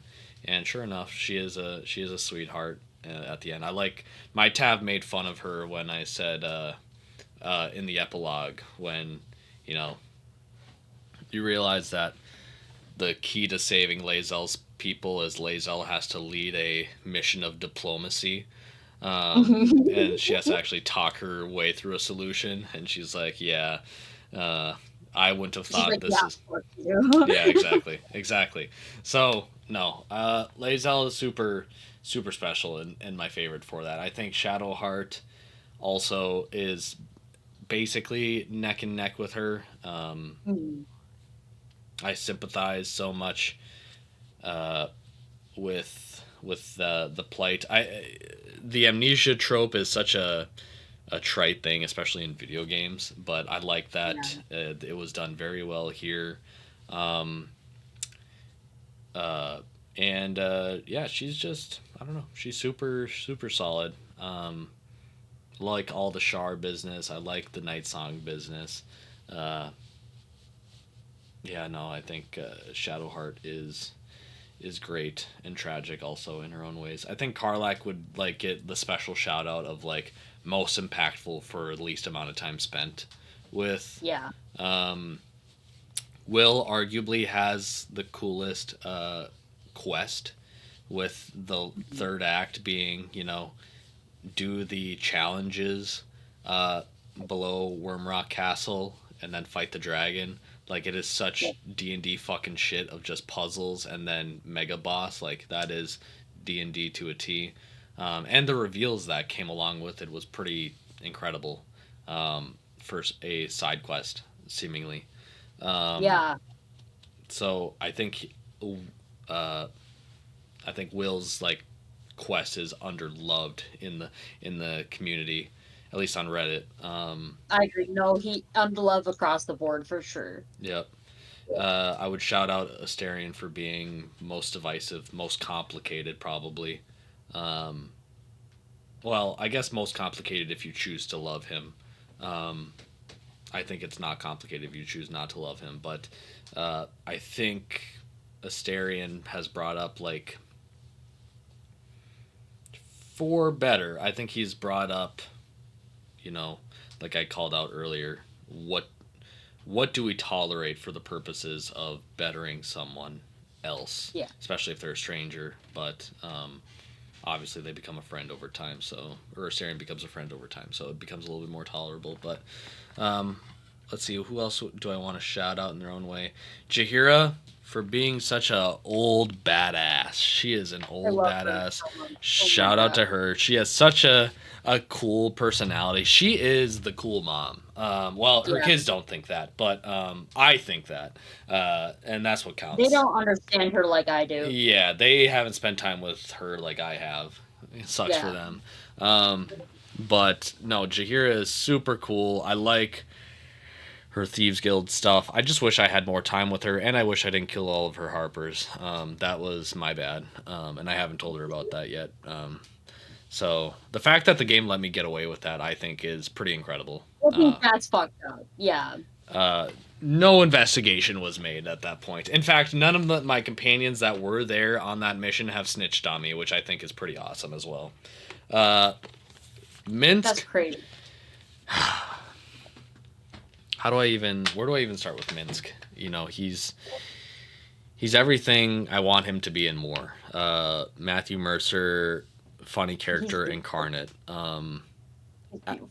Accidentally, no, deliberately the funniest character probably on the roster, and accidentally maybe the wisest in his weird way. Just Yeah, he absolutely. just drops some like gems accidentally. You don't think you think he has one brain cell in there working overtime. Turns out no, it's three, and one of them is dedicated for dropping gems every once in a while. The other one is Amen. dedicated for giving attention to Boo, and the other one is for everything else pertaining to living. Um, so yeah, him and Boo, perfect duo. Love them.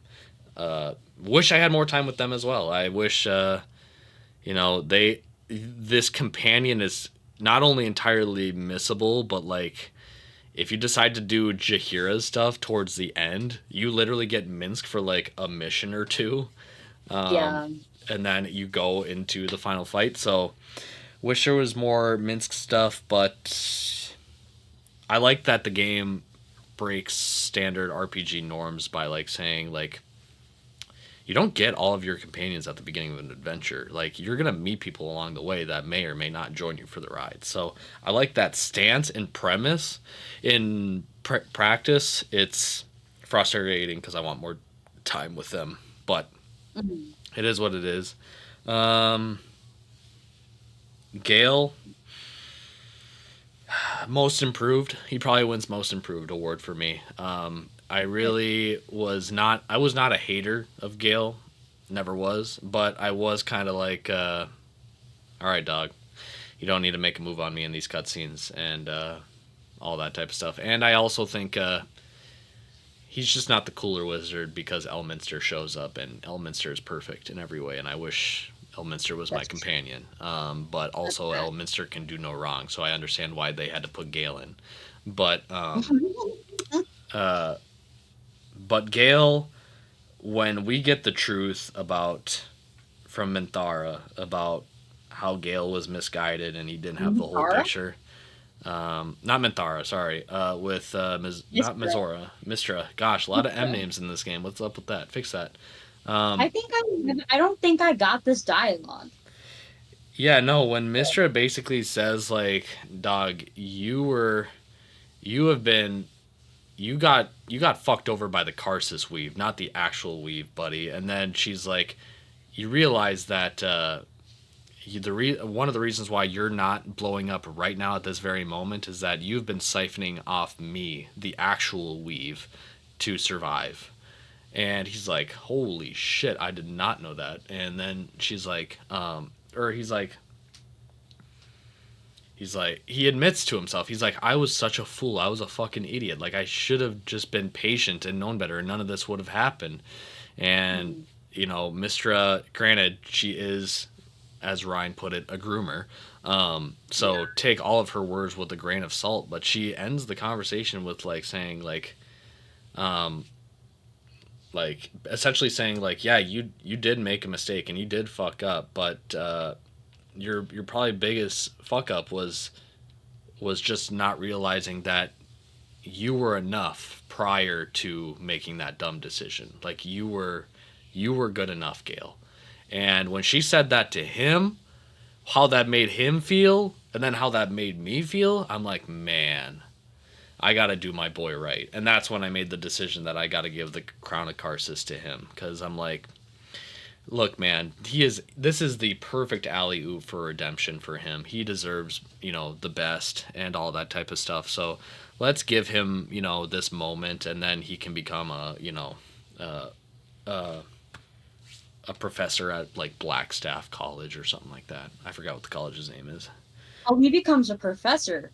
He became a professor in my epilogue, Oh, interesting. and he teaches and he asks Tav to come lecture with him and talk about their adventures and magic and all that type of stuff. And because I was a warlock, I think I had a special warlock dialogue that talks about like I could talk about patronage and all that type of stuff. And I need to find my I need to go back and see if I can download the save file from my first playthrough, because even though like I didn't finish Gale's quest line in my first playthrough, I was a lot nicer to all the companions and did like all their other stuff pretty kindly. So I wonder if it would impact what happened with my ending with Gale, because I think I just didn't understand that conversation with Mistra, because I didn't really get anything out of it, and either I had just picked the wrong dialogue options, or like really just did not understand what I was reading. But like I just didn't get anything out of it. it And also again, depends on what you say to Gail before that conversation with her, because you can basically be like, "Hey, Gail, when you talk to Mistra, tell her to fuck off." But I had my Tav say like, when you talk to Mistra, just be apologetic, be patient, be understanding, whatever. It was like the best option, like the good option. And oh then Gail goes into that conversation with kind of like a level head, and like he's pretty solemn and meek. And then you get all that information from her. And yeah, it's very cute and very wholesome. That's why I texted the chat at the time like, yeah, I've kind of turned around on Gale because of this story moment.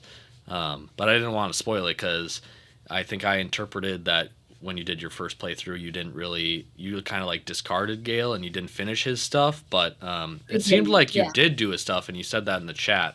But I was like, interesting that Pearl did this stuff, but none of this clicked with her or affected her in any way. But I didn't follow up on it because I don't think you would have recalled how the conversation went for your tab because it was so long. Yeah, no, the first time that was the one of the last things I had to do. That and the fucking dragon, and I didn't know it was a dragon, so I was pissed about that. But I was just like, fuck, I just want to finish the game. So I never even did the mistress stuff at all. Um, so I'm assuming I know what happens to Gale because I didn't do that. And like didn't use him in the final fight, so he's not fucking dead. Um, but that's why I want to try and see if I can pull up that epilogue. If it's in the Steam cloud anywhere, because I'd be interested to see how that affects his ending. Um, but the second time I did do the Mr. dialogue, but I think I did not say that when I told him to go when he did the conversation. I said something else because I was trying to be kind of meaner, trying to be a roguey type bitch. Too edgy. Um, I was trying to be edgy just to like kind of see what kind of options I could get, but I ended up not being able to be edgy towards Karlak because I can't. She's just so good. Um, she's like what I imagine a sister being like. Um, so I love her. So I couldn't be edgy to her, but everyone else I was edgy towards for the most part. Um, so I did not tell Gail to go in with a level head, and I didn't get that dialogue. So that's interesting. Yeah. This time, because I am playing Dirge slowly. Honor Dirge on dirge or actual? honor Dirge. Okay. Um, I'm in. I'm further than Austin and Ryan have gotten for sure. But They're going through it. uh, they're going through it. Um, I'm playing with Gale as a main party member. I'm forcing it. Um, and I don't hate Gale. I've come to the conclusion that I was being kind of harsh. I still think he can be kind of annoying, but I just think Who I isn't? like the other. You know, who isn't kind Yeah, of who annoying? isn't? Yeah, and I just think I like the other companions more, and there's nothing wrong with that really. So that's fine. Yeah, I Um, think second playthrough, I'm definitely gonna like mainline Karlak, Will, and Gale, and just gonna completely experience a different side of the story with these characters and yeah. get their banter. And then maybe on my third playthrough, with like a gun to my head, I'll run Asterion or something like that. The thing is, he's really fun to have in your party because he always has funny shit to say. But like, He's if got you that don't like Dorian quality to him, but also Dorian was him, likable. yeah, and Dorian's like respectable. Like he wouldn't do shit like that. Yeah. Like Dorian and Gale, I'll admit it, they would get along as much as I hate it. They would love each other. They would have a great fucking time. Um, at this point, I just mostly shit on Gale because it's kind of a meme now. I don't even hate him like that, but it's funny. Um, that's why I need to get to know him better because he doesn't deserve that. He Um, deserves a little bit better. I will say, like, it's shocking that, like, the overblown, like, Asterion love, overblown. Gale hate, yeah, overblown. Is there a middle ground to both? Absolutely. Um, but we can all agree if you hate Karlak, you're a monster. yeah, absolutely, absolutely. I let Yeah, her die in my urge though, on accident actually. that's tough. Yeah. That's tough. Yeah, I gotta. One day I'll fix that. I'll fix my Karlak crimes and I'll die happy. Die knowing that I've absolved myself of my crimes. But, oh well, it is what it is. Okay, No way. She's understanding. now, Would you say Baldur's Gate 3 was your favorite game? Was the best game of 2023 for you? Yes, probably. I mean, of the new games, yeah. If you had I to still, I factor still in Mass definitely, Effect Trilogy, would it be your favorite no, game of that year? no, I still like Mass Effect Trilogy better. Okay, but you can't say trilogy. You gotta say game. Okay, You gotta pick a well, game. Is Baldur's Gate 3 better than Mass Effect 1? yes. Is Baldur's Gate 3 better than Mass Effect 2? I don't know. Is Baldur's I Gate don't 3 know. better than Mass Effect 3? Probably. I think it's hard because Mass Effect 3 and Mass Effect 2 and 3 just like even if I'm only talking about one of them, I still like think of the other ones and like the context it adds and like just the story. Um I like the companions in Mass Effect more, I think. I like fantasy for combat more than I like sci-fi for combat. Um, I would much rather cast spells than shoot a gun. So that does make a big difference in just like enjoyment. To be fair, you Uh, can be just a caster in Mass Effect, basically. that's true. Yes. That's just not how I built myself. So I did myself dirty, but I didn't really understand. So I liked the combat by the end. I did. It just took me a while. Um, I don't know. Uh,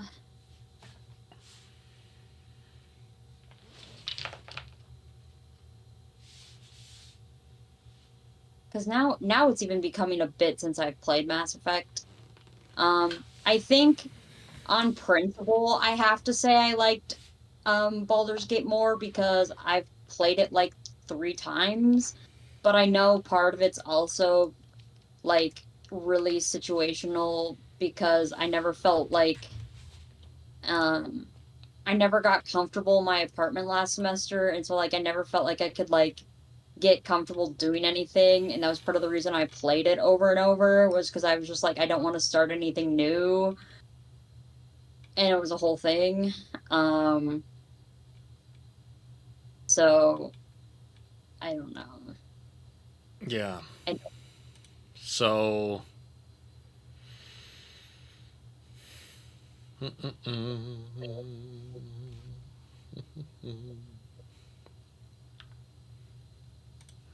Give me a second here.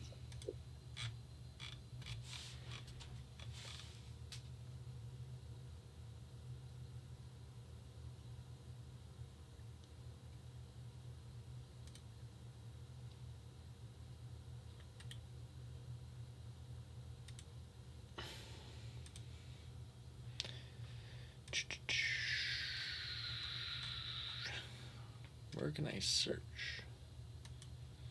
I'd say with confidence that Thane is my favorite character from the year for sure.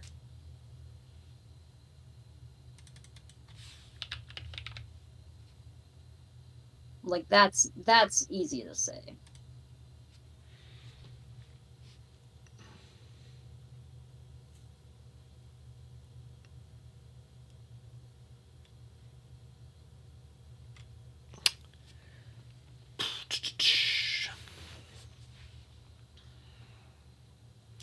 Yeah, I was just looking up your list because I asked you to guess your top 10 games off the top on December 22nd, 2023. And Did I put Baldur's Gate on there? you said, I'm going to say Baldur's Gate. I'm going to say Baldur's Gate 3 here because I know this is the 10th, but I'm feeling like I forgot something important. And your top three for that list, granted, it was a guessing list. It was Nier Automata, Last of Us 2, Mass Effect 2, and 3. Mhm.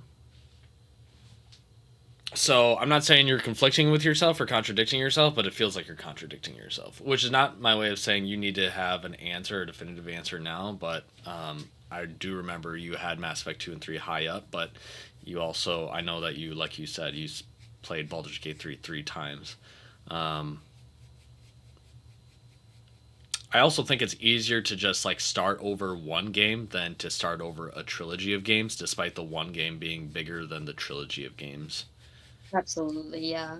So that could be something as well. And Mass Effect 2, not to really discredit it, but considering where games were at the time, that game kind of has, I mean, besides Mass Effect 3 and its different endings, you can only really play Mhm. that game one of two ways, which is Paragon Mhm. or Renegade. I mean, it lets you do a lot of in between stuff depending, but Paragon options are unlocked when you have more Paragon, and Renegade options are unlocked when you have more Renegade. So it kind of encourages you to pick one or the other and not necessarily do both, even though you can Yeah. technically do both. Um, and Baldur's Gate 3, it has 1,200 different ways you can play it, kind of. So it's not an appropriate comparison, but I could see why you'd want to replay one over the other. But yeah. Yeah, that makes sense. I feel like um part of my problem with picking between them is I don't um I don't have a what's the word I'm looking for? Like Baldur's Gate is really weird because I'm like so fixated on it, but I don't even feel like I have a super strong feeling about it even. I'm just like in a weird relationship with it where I'm just like playing it and I don't know why. I'm frustrated by it actually. It's like I don't know. I just need to like force myself to do something else, I think, but I don't have my TV, blah blah blah, da, da, da. And it's easy to play a game you've already played when you're in school because it's not as like demanding. Um, so I don't know. But You got your computer with you? Is that what you're saying? yeah, I have my computer. Hmm. You gotta play a smaller I game, I think, to take a break. Yeah. Well, I played Viewfinder and I finished it very quickly. Um, Obviously that's like a smaller game, but um yeah, I don't know. I just am in a weird spot with my games right now. I don't know why. It's just weird. So, okay, here I'll ask you this: Okay. Do you think has your mind changed on Baldur's Gate 3 not being a 10 out of 10? Oh, did I say it was a 10 out of 10 No, you said it ever? was not a 10 out of 10. Oh, yeah, I don't think it's a 10 out of 10. Okay. Do you think Mass Effect 2 is a 10 out of 10? Yes. Do you think Mass Effect 3 is a 10 out of 10? Eh, no. Okay. I think the vibes of Mass Effect 2, I just that last mission is so good. But then I keep thinking about like how good the Citadel DLC is. Citadel DLC is pretty good. All of Mass Effect 2's DLC is good. Really good. Yeah. Very good. And I think if you take out the Citadel DLC, I don't think I give it a 10 out of 10, but that just like enhanced my enjoyment and love of the characters so much. Um that it becomes a 10 out of 10 for me. Wait, the Uh Citadel DLC makes it a 10 out of 10? which is crazy to say. And like you're like, "Pearl, it's fucking stupid." Bro, the But Citadel DLC is for Mass Effect 3. I know, and Oh, that's why I'm like changing my mind. I'm like, I think it makes it a 10 out of 10 for me because it's just so good.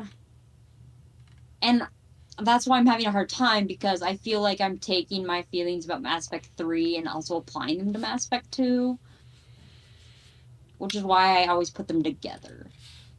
Because I don't think either of them is a 10 out of 10 in my head without the other. So gosh, it's difficult. that's a disgusting take, but I'll allow it.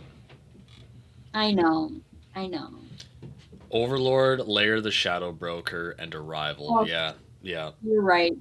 No, okay. Because now I'm forgetting what stuff is in which. That just means you Stop. got to replay it. So Probably. When I have a TV, I fucking will. Or if you want to buy me freaking it on the Steam store, I'll do it. But probably can't buy all your games. I can only buy no, a I couple. know. I know. It was mostly a joke. What's Mass Effect 3's Um, DLC? huh? Oh, I did like the Leviathan DLC because that gives Yeah. um, more context. I know some people that's actually a controversial DLC, but I like that. Really?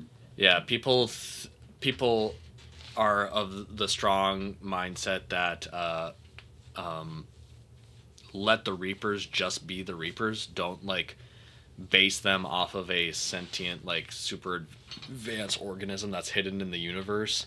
Um, Oh, so they don't like that the Reapers are based off of an actual creature. They don't like the idea that there's an answer. That's mostly what it comes down to. Is ooh. they like the idea that, ooh, where did the Reapers come from? We never know. Like they're just an omniscient force that just come into the galaxy and wipe out the galaxy every several millennia.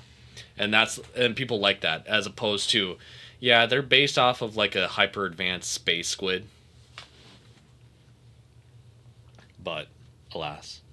Let's see what other. There's the Omega DLC, which was okay. It was cool. It was cool. Fun quest helping out the gangs. Anyways, but Citadel is peak. It's It's so actually peak. It, no, it's not the peak because oh, everything outside of the apartment sequence is mid.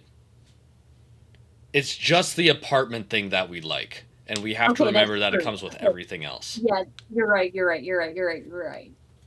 Um, you're Actually, making this except the so. one part where a grunt commits a crime and then the cops come after him.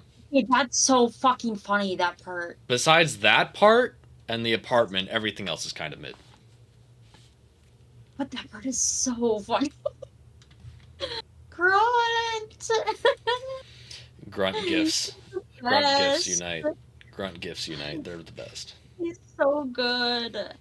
Oh, he's just a guy. I love him so much. Okay, so Uh, Baldur's Gate 3, 9 out of 10. Mass Effect 2, 10 out of 10. Baldur's Gate 3, best game of 2023. you're hurting my heart because I just, yeah, no. Mass Effect 2 is still my favorite game in 2023. Oh. Absolutely. It has to be. Yeah.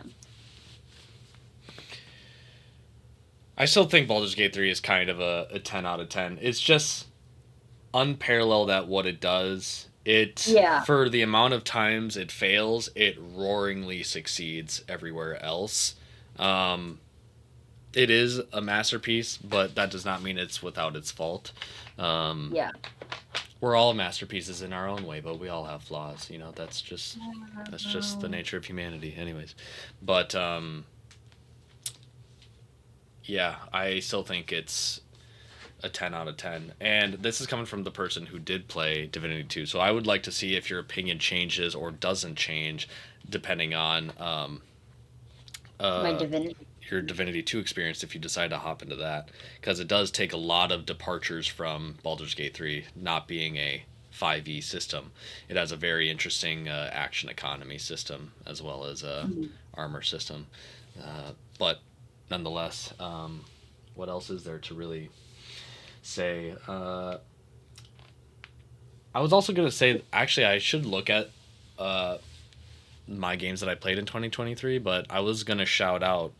We didn't have a discussion about this. I should have brought it up in the chat, but I also feel like I talk way too much in both of the group chats that I get annoyed at myself. So I don't always like bringing up conversations, but I was going to bring up what our favorite games of 2023 were going to be, but I never did, and I forgot. But I was gonna shout out Near Automata because Oh, thanks. it would have been in my top five for sure, um, with the Mass Effect 3 trilogy included, because those were a big part of my 2023. Sitting in bed after my wisdom teeth were removed, that's what I was playing Oh, true. um, Yeah. to get through that. So. No, Near Automata was still a special experience despite my qualms with it. Um, so I wanted to highlight that. But I'm trying to think, what else did I play besides Mass Effect Trilogy, Nier, and Baldur's Gate 3? Oh, Spider-Man 2. Um, Spider-Man 2, and then there You must have been play a a summer lot of game. like other random stuff. I try to have a diverse portfolio slash palette in terms of taste. That's kind No, of I mean like you play like a lot of like other random games like on Steam. Like I'm assuming with like Ibra or other people.